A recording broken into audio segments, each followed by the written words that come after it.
This is a podcast from the archives of the BBC Reith Lectures. This lecture in the series Authority and the Individual, given by Bertrand Russell, was originally broadcast in 1949. The Reith Lectures. Bertrand Russell is giving the third of 6 broadcasts on authority and the individual. His third lecture is entitled The Role of Individuality. Bertrand Russell. In this lecture, I propose to consider the importance, both for good and evil, of impulses and desires that belong to some members of a community, but not to all. In a very primitive community, such impulses and desires play very little part. Hunting and war are activities in which one man may be more successful than another, but in which all share a common purpose. So long as a man's spontaneous activities are such as all the tribe approves of and shares in, his initiative is very little curbed by others within the tribe, and even his most spontaneous actions conform to the recognized pattern of behavior. But as men grow more civilized, there comes to be an increasing difference between one man's activities and another's, and a community needs, if it is to prosper, a certain number of individuals who do not wholly conform to the general type.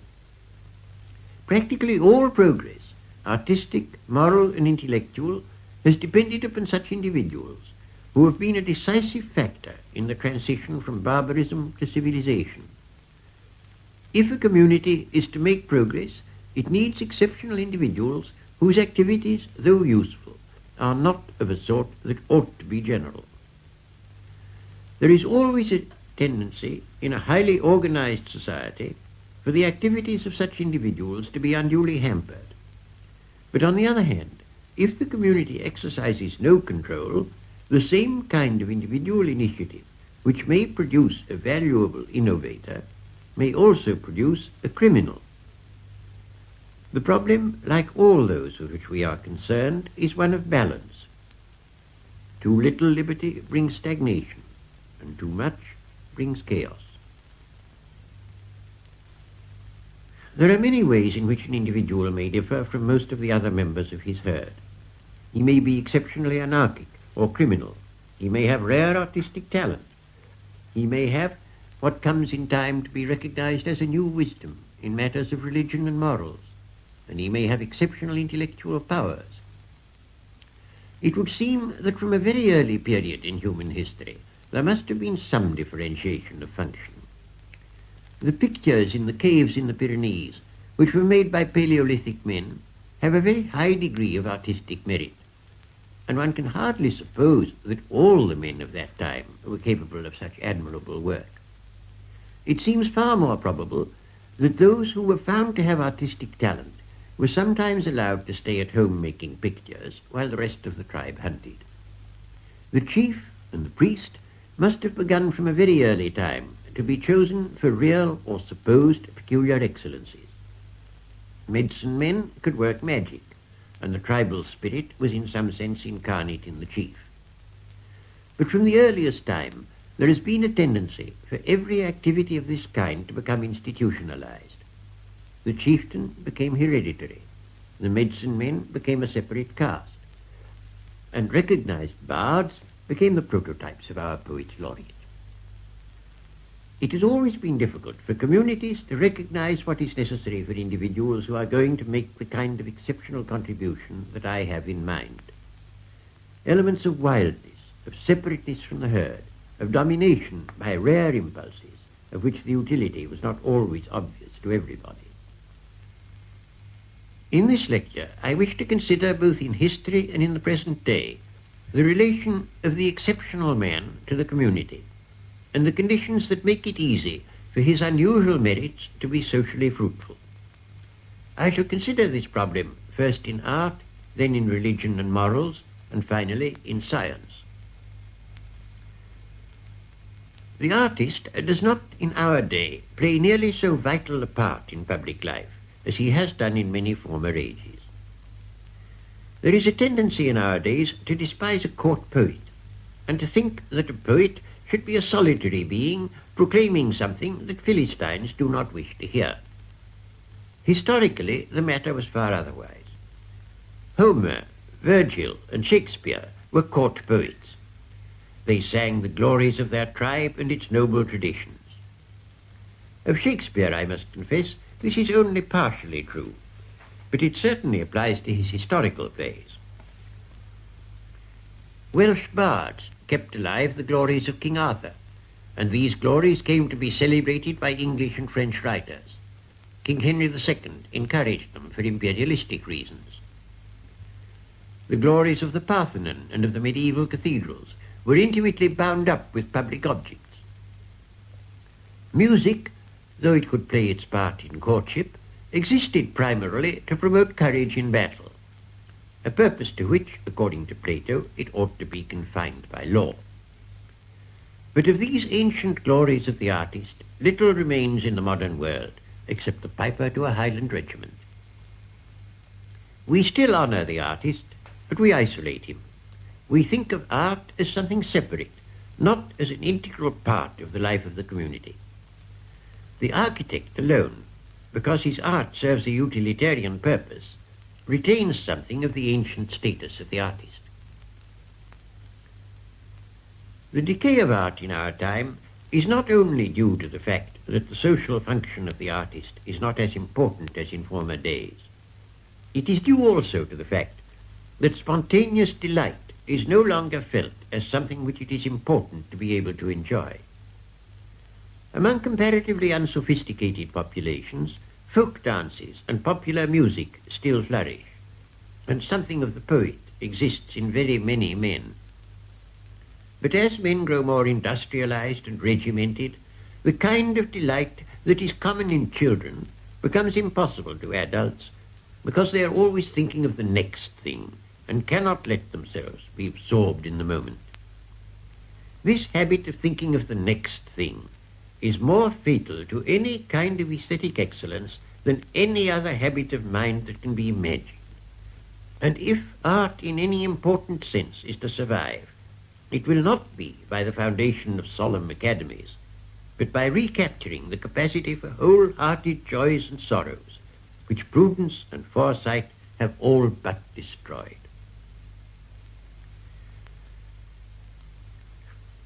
The men conventionally recognized as the greatest of mankind have been innovators in religion and morals. In spite of the reverence given to them by subsequent ages, most of them during their lifetime were in greater or less degree in conflict with their own communities. Moral progress has consisted, in the main, of protest against cruel customs and of attempts to enlarge the bounds of human sympathy. Human sacrifice among the Greeks died out at the beginning of the fully historical epoch.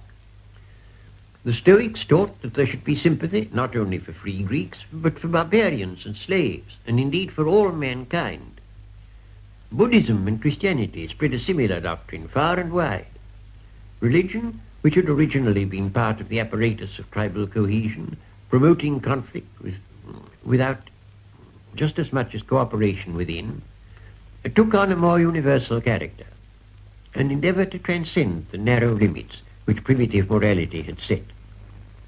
It is no wonder if the religious innovators were execrated in their own day, for they sought to rob men of the joy of battle and the fierce delights of revenge.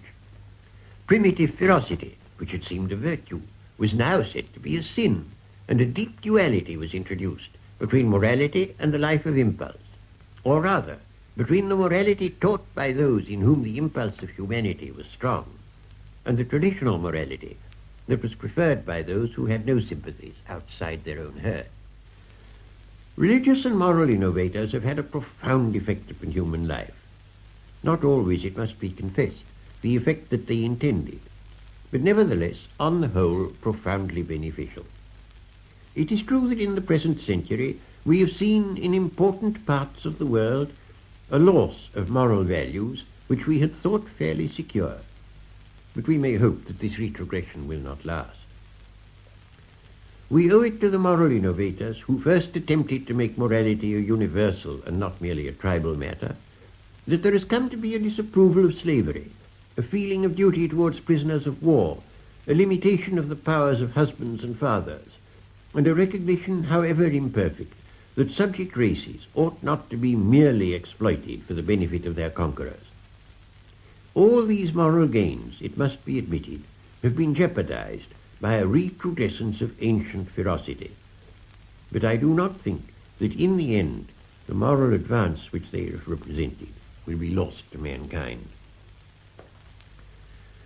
The prophets and sages who inaugurated this moral advance, although for the most part they were not honoured in their own day, were nevertheless not prevented from doing their work. In a modern totalitarian state, matters are worse than they were in the time of Socrates or in the time of the Gospels. In a totalitarian state, an innovator whose ideas are disliked by the government is not merely put to death, which is a matter to which a brave man may remain indifferent, but is totally prevented from causing his doctrine to be known. Innovations in such a community can come only from the government, and the government now, as in the past, is not likely to approve of anything contrary to its own immediate interests. In a totalitarian state, such events as the rise of Buddhism or Christianity are scarcely possible, and not even by the greatest heroism can a moral reformer acquire any influence whatever. This is a new fact in human history, brought about by the much increased control over individuals which the modern technique of government has made possible. It is a very grave fact, and one which shows how fatal a totalitarian regime must be to every kind of moral progress.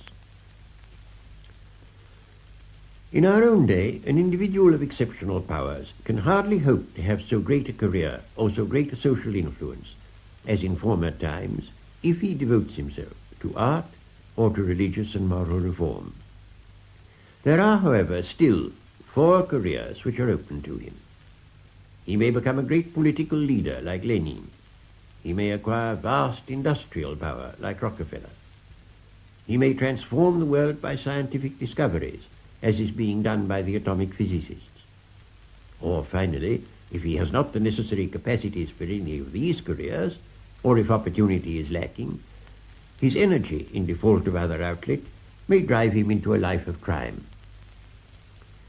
Criminals in the legal sense seldom have any influence upon the course of history, and therefore a man of overweening ambition will choose some other career if it is open to him. The rise of men of science to great eminence in the state is a modern phenomenon. Scientists, like other innovators, had to fight for recognition. Some were banished, some were burnt, some were kept in dungeons. Others merely had their books burnt. But gradually it came to be realized that they could put power into the hands of the state. The French revolutionaries, after mistakenly guillotining Lavoisier, employed his surviving colleagues in the manufacture of explosives. In modern war, the scientists are recognized by all civilized governments as the most useful citizens, provided they can be tamed and induced to place their services at the disposal of a single government rather than of mankind. Both for good and evil, almost everything that distinguishes our age from its predecessors is due to science. In daily life, we have electric light and the radio and the cinema. In industry, we employ machinery and power which we owe to science. Because of the increased productivity of labor, we are able to devote a far greater proportion of our energies to wars and preparations for wars than was formerly possible, and we are able to keep the young in school very much longer than we formerly could. Owing to science, we are able to disseminate information and misinformation through the press and the radio to practically everybody. Owing to science, we can make it enormously more difficult than it used to be for people to escape from a government which dislikes them. The whole of our daily life and our social organization is what it is because of science. The whole of this vast development of science is supported nowadays by the state. But science grew up originally in opposition to the state, and where, as in Russia, the state has reverted to an earlier pattern, the old opposition would appear again if the state were not omnipotent to a degree undreamt of by the tyrants of former ages. The position of science in the past was by no means surprising. Men of science affirmed things that were contrary to what everybody had believed. They upset preconceived ideas and were thought to be destitute of reverence. Anaxagoras taught that the sun was a red-hot stone and that the moon was made of earth. For this impiety he was banished from Athens. For was it not well known that the sun was a god and the moon a goddess? It was only the power over natural forces conferred by science that led bit by bit to a toleration of scientists. And even this was a very slow process, because their powers were at first attributed to magic. It would not be surprising if, in the present day, a powerful anti-scientific movement were to arise as a result of the dangers to human life presented by the atom bomb and liable to be intensified by bacteriological warfare. But whatever people may feel about these horrors, they dare not turn against the men of science so long as war is at all probable. Because if one side were equipped with scientists and the other not, the scientific side would almost certainly win. Science, insofar as it consists of knowledge, must be regarded as having value. But insofar as it consists of technique, the question whether it is to be praised or blamed depends upon the use that is made of the technique. In itself it is neutral, neither good nor bad, and any ultimate views that we may have about what gives value to this or that must come from some other source than science. The men of science, in spite of their profound influence upon modern life, are in some ways less powerful than the politicians. Politicians in our day are far more influential than they were at any former period in human history. Their relations to the men of science are like that of a magician in the Arabian Nights to a genie who obeys his orders. The genie does astounding things which the magician without his help could not do, but he does them only because he is told to do them, not because of any impulses in himself. So it is with the atomic scientists in our day. Some government captures them in their homes or on the high seas, and they are set to work according to the luck of their capture to slave for the one side or for the other. The politician, when he is successful, is subject to no such coercion. The most astounding career of our times was that of Lenin. After his brother had been put to death by the Tsarist government, he spent years in poverty and exile, and then rose within a few months to command one of the greatest of states. And this command was not like that of Xerxes or Caesar, merely the power to enjoy luxury and adulation, which, but for him, some other man would have been enjoying. It was the power to mould a vast country according to a pattern conceived in his own mind, to alter the life of every worker, every peasant, and every middle-class person, to introduce a totally new kind of organization, and to become throughout the world a symbol of a new order, admired by some, execrated by many, but ignored by none. No megalomaniac's dream could have been more terrific. Napoleon had asserted that you can do everything with bayonets except sit upon them. Lenin disproved the exception. The great men who stand out in history have been partly benefactors of mankind and partly quite the reverse. Some, like the great religious and moral innovators, have done what lay in their power to make men less cruel towards each other and less limited in their sympathies. Some, like the men of science, have given us a knowledge and understanding of natural processes, which, however it may be misused, must be regarded as in itself a splendid thing.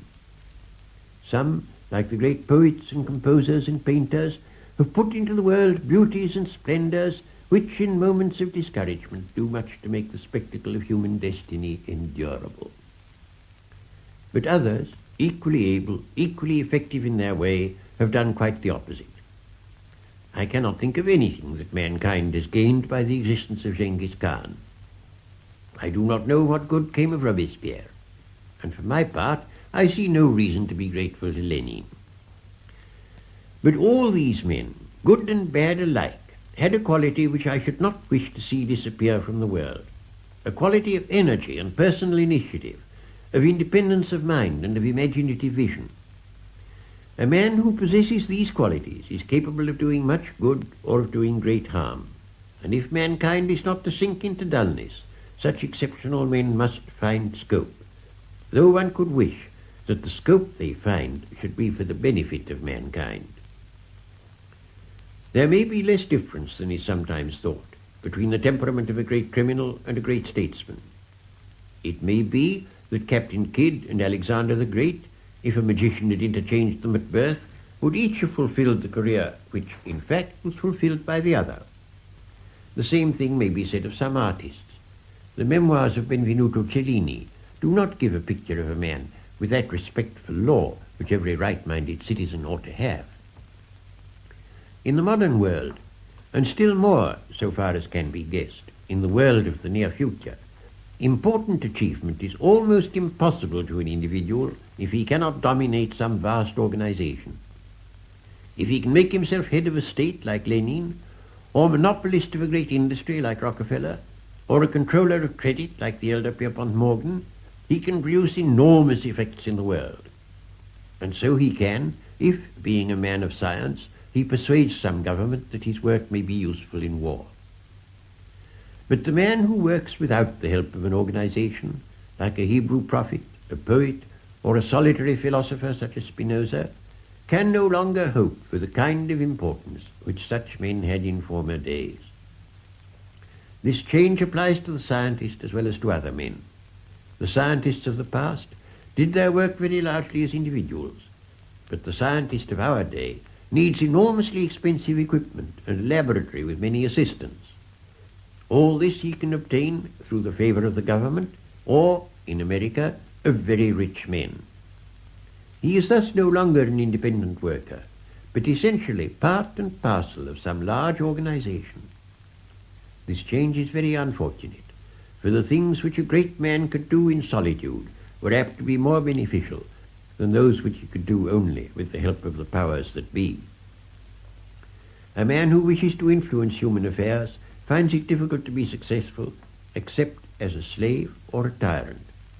As a politician, he may make himself the head of a state, or as a scientist, he may sell his labor to the government, but in that case he must serve its purpose and not his own. And this applies not only to men of rare and exceptional greatness, but to a wide range of talent. In the ages in which there were great poets, there were also large numbers of little poets, and when there were great painters, there were large numbers of little painters. The great German composers arose in a milieu where music was valued, and where numbers of lesser men found opportunities. In those days, poetry, painting, and music were a vital part of the daily life of ordinary men, as only sport is now. The great prophets were men who stood out from a host of minor prophets. The inferiority of our age in such respects is an inevitable result of the fact that society is centralized and organized to such a degree that individual initiative is reduced to a minimum. Where art has flourished in the past, it has flourished as a rule against rival small communities, such as the Greek city-states, the little principalities of the Italian Renaissance, and the petty courts of German 18th century rulers. Each of these rulers had to have his musician, and once in a way he was Johann Sebastian Bach. But even if he was not, he was still free to do his best. There is something about local rivalry that is essential in such matters. It's played its part even in the building of the cathedrals, because each bishop wished to have a finer cathedral than the neighboring bishop. It would be a good thing if cities could develop an artistic pride, leading them to mutual rivalry, and if each had its own school of music and painting, not without a vigorous contempt for the school of the next city. But such local patriotisms do not readily flourish in a world of empires and free mobility. A Manchester man does not readily feel towards a man from Sheffield as an Athenian felt towards a Corinthian, or a Florentine towards a Venetian. But in spite of the difficulties, I think that this problem of giving importance to localities will have to be tackled if human life is not to become increasingly drab and monotonous. The savage, in spite of his membership of a small community, lived a life in which his initiative was not too much hampered by the community. The things that he wanted to do, usually hunting and war, were also the things that his neighbours wanted to do. And if he felt an inclination to become a medicine man, he only had to ingratiate himself with some individual already eminent in that profession, and so, in due course, to succeed to his powers of magic. If he was a man of exceptional talent, he might invent some improvement in weapons, or a new skill in hunting. These would not put him into any opposition to the community, but on the contrary would be welcomed. The modern man lives a very different life. If he sings in the street, he will be thought to be drunk, and if he dances, a policeman will reprove him for impeding the traffic. His working day, unless he is exceptionally fortunate, is occupied in a completely monotonous manner in producing something which is valued not like the Shield of Achilles as a beautiful piece of work, but mainly for its utility. He cannot, like Milton's shepherd, tell his tale under the hawthorn in the dale, because there is often no dale anywhere near where he lives, or, if there is, it is full of tins. And always, in our highly regularized way of life, he is obsessed by thoughts of the morrow. Of all the precepts in the Gospels, the one that Christians have most neglected is the commandment to take no thought for the morrow. If a man is prudent, thought for the morrow will lead him to save. If he is imprudent, it will make him apprehensive of being unable to pay his debts. In either case, the moment loses its savour. Everything is organized, nothing is spontaneous. The Nazis organized strength through joy, but joy prescribed by the government is not likely to be very joyful.